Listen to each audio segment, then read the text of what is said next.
संतोष मिश्रा जी के यहाँ पहला लड़का हुआ तो पत्नी ने कहा, बच्चे को गुरुकुल में शिक्षा दिलवाते हैं।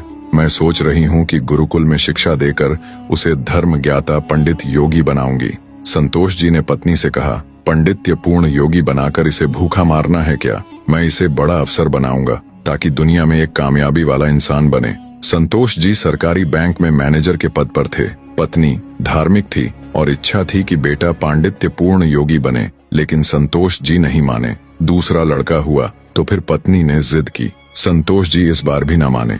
तीसरा लड़का हुआ, पत्नी ने फिर जिद की, लेकिन संतोष जी एक ही रट लगाते रहे, कहाँ से खाएगा, कैसे गुजारा करेगा, और नहीं माने। चौथा लड़का हुआ। इस बार पत्नी की जिद के आगे संतोष जी हार गए और अंततः उन्होंने गुरुकुल में शिक्षा दीक्षा दिलवाने के लिए वही भेज ही दिया। अब धीरे धीरे समय का चक्र घूमा। अब वो दिन आ गया जब बच्चे अपने पैरों पे मजबूती से खड़े हो गए। पहले तीनों लड़कों ने मेहनत करके सरकारी नौकरियां हासिल कर ली।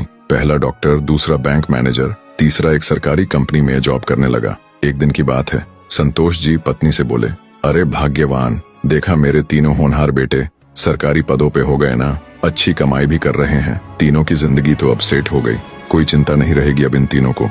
लेकिन अफसोस, मेरा सबसे छोटा बेटा गुरुकुल का आचार्य बनकर घर घर यज्ञ करवा रहा है, प्रवचन कर रहा है। जितना वह 6 महीने में कमाएगा उतना मेरा एक बेटा 1 महीने में कमा लेगा। अरे भाग्यवान, तुमने अपनी मर्जी करवाकर बड़ी गलती की।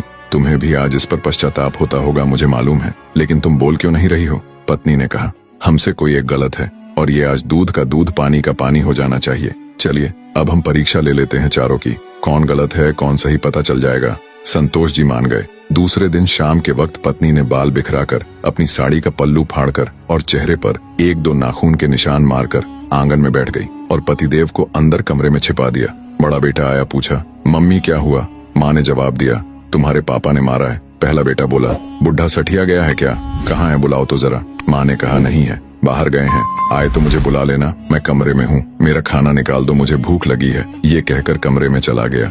दूसरा बेटा आया और पूछा तो माँ ने वही जवाब दिया। दूसरा बेटा बोला, क्या पगला गए हैं इस बुढ़ापे में? उनसे कहना चुपचाप अपनी बची खुची जिंदगी गुजार ले, आए तो मुझे बुला लेना, और मैं खाना खाकर आया हूँ, सोना है मुझे, अगर आए तो मुझे अभी मत जगाना, सुबह खबर लेता हूँ उनकी। ये कहकर वो भी अपने कमरे में चला गया। तीसरा बेटा आया, उसने भी पूछा तो आग बबूला हो गया। इस बुढ़ापे में अपनी औलादों के हाथ से मार खाने वाले काम कर रहे हैं, उन्होंने तो मर्यादा की सारी हदें पार कर दी। यह कहकर वह भी अपने कमरे में चला गया। संतोष जी अंदर बैठे बैठे सारी बातें सुन रहे थे। ऐसा लग रहा था कि जैसे उनके पैरों के नीचे से जमीन खिसक गई हो और उनके आंसू नहीं रुक रहे थे। किस तरह इन बच्चों के लिए दिन रात मेहनत करके